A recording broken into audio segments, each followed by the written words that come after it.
Yes, you read it right. The firing of Fox's most popular host, Tucker Carlson, and Bud Light's ill-conceived Dylan Mulvaney ad campaign are indeed sacrifices to the same God. And I'm not talking about an actual God, but I am talking about a shared perception that a particular shadowy organization has God-like powers. That's a perception that appears to be shared by many of the executives running mega corporations such as Nike, Disney, Anheuser Busch, and now Fox. The sacrifices I'm referring to are financial, and here's what's important. I believe they are intentional and do indeed represent an offering to these powers.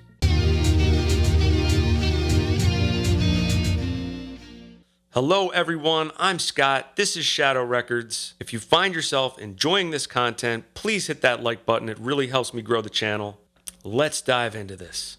Before we continue, I want to assure you that I have nothing against transgender people, and I'm not one to judge the transgender lifestyle, or any lifestyle for that matter, that doesn't infringe on other people's rights.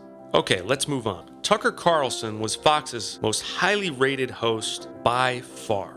In fact, for what he does, he was the highest rated person in all of mainstream media. He had the best numbers in the core demographic that advertisers covet, and was the leading draw for Fox Nation subscribers. Fox's stock lost $1 billion in value following the announcement. I'm sure this wasn't a surprise to anyone involved in this decision. Of course, Fox and other media outlets will suggest all sorts of reasons that attempt to smear Carlson and make it look like this had to be done. I'm not going to address them here, as there are plenty of other people covering the story from that angle. So why would they take such a huge financial hit? We live in a world where the people who run everything were friends with both Epstein and Harvey Weinstein and are endorsing the idea that women don't exist as a group. I can just show up and be like, I'm a woman now. I have the lived experience of a woman. I've never menstruated. I've never had a baby. I have no female organs. I don't have female DNA. I don't have a female brain, but I'm a woman. What are you saying when you endorse that idea? You're saying that women literally don't exist. It's not an actual category. Mm-hmm. Anybody can choose to be that. Go on. First of all, I can like or dislike anyone I want, okay? I'm 53. I've earned that right. I can like anyone I want. That is not a crime. My opinions are not a crime. They never can be a crime in a free country. A. B, I have a right to all the information I need to make an informed decision about whatever the issue is. That's democracy, right? If they're like, oh, you're not allowed to know that. Really, why am I not? Because I might arrive at a conclusion that's different from the lies you're telling me? Actually, I want that information. Yeah. Fuck you. Now you're speaking my language. Not the swearing, but the sentiment. I've spent my whole life in the media. My dad was in the media. Like, that is a big part of the revelation that's changed my life, is the media are part of the control apparatus. Like, there's no... Yeah, I know, because you're younger and smarter and you're like, yeah. Yeah. But what if you're me and you spent your whole life in that world, and to look around and all of a sudden you're like, oh, wow. Not only are they part of the problem, but I spent most of my life being part of the problem, defending the Iraq War. Like, I actually did that. Can you imagine if you did that? Well, what do you think? What is one of your biggest regrets in your career? Oh, defending the Iraq War. That is it? Well, I've had a million regrets. Not being more skeptical, calling people names when I should have listened to what they were saying. Look, when someone makes a claim, there's only one question that's important at the very beginning, which is the claim true or not? For too long, I participated in the culture where I was like, anyone who thinks outside these pre-prescribed lanes is crazy, is a conspiracy theorist. And I just really regret that. I'm ashamed that I did that. And partly it was age, partly it was the world that I grew up in. So when you look at me and you're like, yeah, of course they're part of the means of control, I'm like, that's obvious to you because you're 28, but I just didn't see it at all. And I'm ashamed of that. Isn't that what the media tries to do, though? It's their only purpose. Right. They're not here to inform you. Really? Even on the big things that really matter, like the economy and war and COVID and like things that really matter that will affect you. No, their job is not to inform you. They are working for the small group of people who actually run the world. They're their servants. They're their Praetorian Guard. And we should treat them with maximum contempt because they have earned it. Let me repeat that. The media is working for this small group of people who actually run the world. Now, I don't want to give away the ending, but with what's coming, the world's most popular mainstream media journalist being red-pilled about the role of mainstream media in society is going to be a problem. A problem for that small group of powerful people. This awakening that we just saw Tucker talk about, combined with this next realization, is what made Tucker so dangerous. Once you say one true thing and stick with it, all kinds of other true things occur to you. The truth is contagious. Lying is, but the truth is as well. And the second you decide to tell the truth about something, you are filled with this, I don't want to get supernatural on you, but you are filled with this power from somewhere else. Try it. Tell the truth about something. You feel it every day. The more you tell the truth, the stronger you become. You see, the corporate powers that own the media collaborate. They represent this small group of people, and their truth is the only truth you're allowed to express. If you start getting too big for your britches and telling your truth, you're in for a rude awakening, especially if your perception of the truth is so much more believable than theirs that you're reaching over 3 million people a night and growing. This is reminiscent of what happened to Phil Donahue in 2003. He was MSNBC's top-rated host at the time and was fired just prior to the invasion of Iraq. Biggest lesson, I think, is how corporate media shapes our opinions and our coverage. The decision to release me came from far above. This was not an assistant program director who decided to separate me from MSNBC. They were terrified of the anti-war voice, and that is not an overstatement. If you're General Electric, you certainly don't want an anti-war voice on a cable channel that you own. Donald Rumsfeld is your biggest customer. Donald Rumsfeld is your biggest customer. Let me expand on that based on my understanding. The military-industrial complex, represented at that time by Donald Rumsfeld, is your biggest customer. Get it? Now, as we saw, Tucker hasn't only been telling the truth about the war in Ukraine, he's also been telling the truth about our government, our intelligence agencies, and even his own profession. If you think the last few years have been crazy, it's about to get even crazier, and they can't have someone like Tucker speaking truth to over 3 million people every single night. He had to go, even at such a high cost to the network. Even more perplexing than the firing of Tucker Carlson was Bud Light's Dylan Mulvaney ad campaign. Again, nothing against transgender people, but it wouldn't take a rocket scientist or marketing genius to foresee that this campaign would turn off their primary demographic. Here's an example of one of their previous ad campaigns that shows they clearly know their brand. Diverse? Yes, but with an obvious masculine energy. And clearly you're not going to gain enough traction in another demographic to offset the loss. From a free market perspective, it was completely unnecessary and harmed their brand. Now, by unnecessary, I mean there was no market force driving it. No free market force. Although this is being portrayed as a blunder, I don't believe for a second that executives at Anheuser Busch did not anticipate the impact this would have on their Bud Light brand. If lay people are saying, duh, then they surely knew. Now, I'm not talking about the marketing VP who took the fall. For all I know, she was completely clueless. I'm talking about the executives she reports to. They only give you enough rope to hang yourself if they want you to.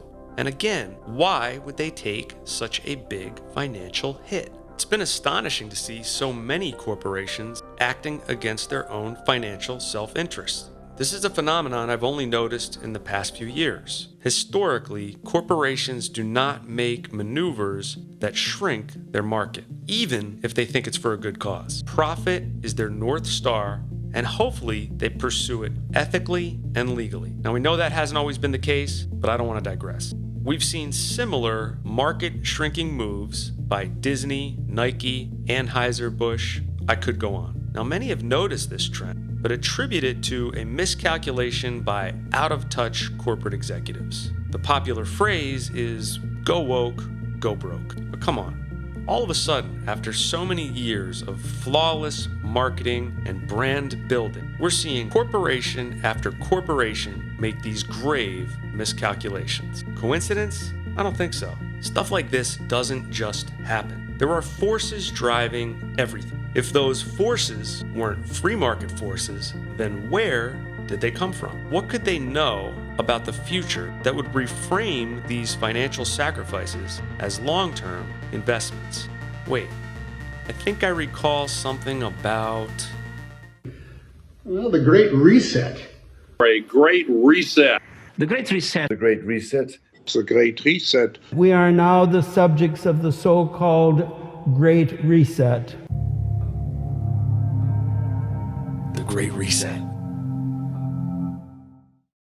Oh, that's right, the Great Reset, where we completely reset the global financial system, the world order, and the social contract with its citizens. The power structure I mentioned earlier is the same one alluded to by Tucker. That small group of people is often referred to as the global elite, the globalists, the powers that be, the shadow government. Whatever name you prefer, it really doesn't matter. They are the owners and controllers of the current global financial system. They are the promoters of what they call the Great Reset. They are the architects of the proposed New World Order that will follow. Hopefully these terms are becoming mainstream enough that they're not foreign to you. If they are, let me tell you, just outside the confines of the mainstream media, many well-known people are talking about this societal transformation. Here's a video from billionaire hedge fund manager Ray Dalio on the principles of the changing world order. Although I do think it's worth watching, I'm not going to play it here. I just want to point out that it has over 32 million views. That is massive. This is not some fringe conspiracy theory. Dalio founded the investment management firm Bridgewater Associates. His estimated net worth is over $19 billion. Bridgewater Associates is listed as a partner of the World Economic Forum, meaning Ray Dalio is an insider. Now, is this video propaganda? Hell yes, but it does point out a couple of important facts. The world order has changed before, and it will change again. As far as Ray Dalio is concerned, that change is already underway. What he leaves out, and why I call the video propaganda, is that this change doesn't just happen. It is instigated and orchestrated, probably by people he's very familiar with. At its core, it will involve a complete replacement of the global financial system, including the end of the US dollar as the world's reserve currency. But back to the main point of this video. What does Fox firing their most popular host, Tucker Carlson, and Anheuser Busch pushing transgender culture have in common? They all support the agenda of the Great Reset and the establishment of the subsequent New World Order. What I believe we're witnessing is a pledge of allegiance to the globalists. These companies are taking a financial hit in the short term in order to ensure their survival under the new system. After all, the new system will not allow traditional market forces to rule the day. This highly controlled society will allow the powers that be to reward companies for various actions that have nothing to do with customer satisfaction. Most corporations will be monopolies, and their biggest customer will be the global elite cult themselves. That's who you'll have to please to survive. I don't want to spend too much time in this video on what the New World Order will look like, but the World Economic Forum, mouthpiece for the globalists, has given us a glimpse. You will own nothing and be happy. Access to all important services will be linked to your global digital ID, and that will be associated to a social credit system. And finally, and most importantly, the end of the United States as a superpower. All of this by 2030. Now, why is that last one so important? That's the main reason for the firing of Tucker Carlson. The mainstream media's support for anti-American and anti-patriot sentiment is paramount to achieving that objective. Tucker pointing out holes in the January 6th narrative. Here's video of Chansley in the Senate chamber. Capitol Police officers take him to multiple entrances and even try to open locked doors for him. We counted at least 9 officers who were within touching distance of unarmed Jacob Chansley. Not one of them even tried to slow him down. And calling out the involvement of our federal agencies was becoming a real problem. And this is a bit scary, but if you want to take down the United States as a superpower, at some point, you're going to need a war. Tucker's continuous criticism of our involvement in Ukraine had to be stifled. You see, if you want to destroy a very powerful country, you first have to destroy its foundation, its identity, its source of national pride. That's why all indications of nationalism are vilified by the mainstream media.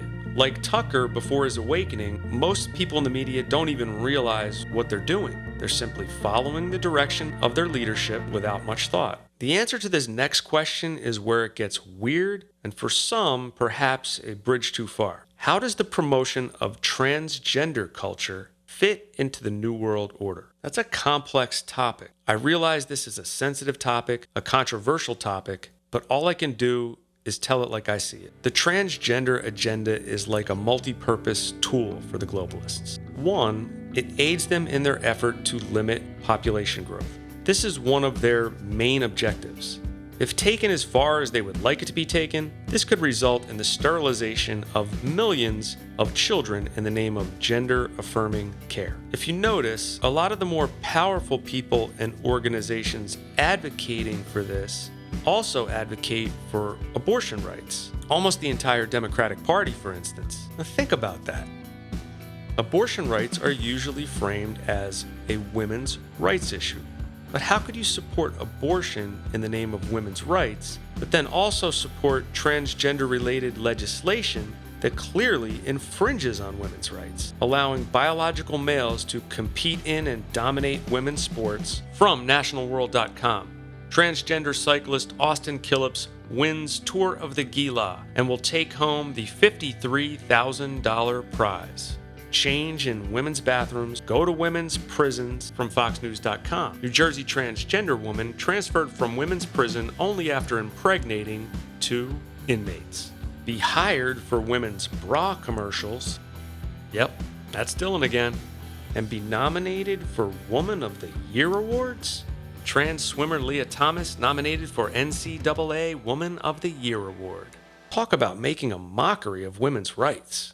I know a lot of women who would love to see a woman president someday. Well, you just might get your wish, but she'll probably have a penis. Now, how does that make you feel? Imagine celebrating the first woman president, and that person is actually a biological male. If it makes you angry, it should. And don't let anyone tell you otherwise. Look, regardless of how you feel about abortion, recognize one thing. Many of the powerful people advocating for it could care less about women's rights. Not all, but many. The incongruence between these two positions demonstrates that. They advocate for any movement that will limit population growth, and that's one purpose for promoting transgender culture. One of the tactics they use when pushing a destructive but self-serving idea onto society is to bake it into a dish that the average person would happily consume. In this case, that dish is inclusivity, acceptance, and love. Something most of us would like to support. But if you look closely at what's being done, it's not inclusivity that's being promoted. It's expansion. Expansion of gender dysphoria, expansion of transgender identification, and ultimately expansion of sterilization. It's not difficult to understand why Disney. They appeal to children. Nike, but Bud Light? Did they really think they were going to recruit a bunch of Bud Light drinkers for transgender activism? No. So what is it that they did want with this campaign? This.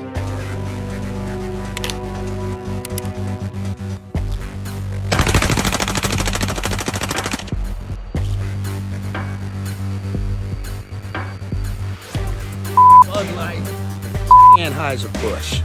Have a terrific day. They're hoping that the backlash to ad campaigns like this one will help them achieve one of their other objectives, censorship.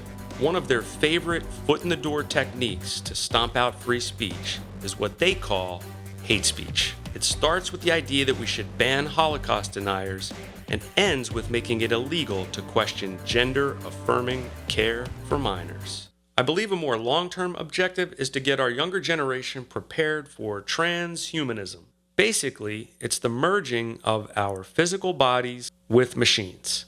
Sounds insane, I know, but they talk about this at the World Economic Forum. The fourth industrial revolution, it's a fusion of the physical, the digital, and the biological world.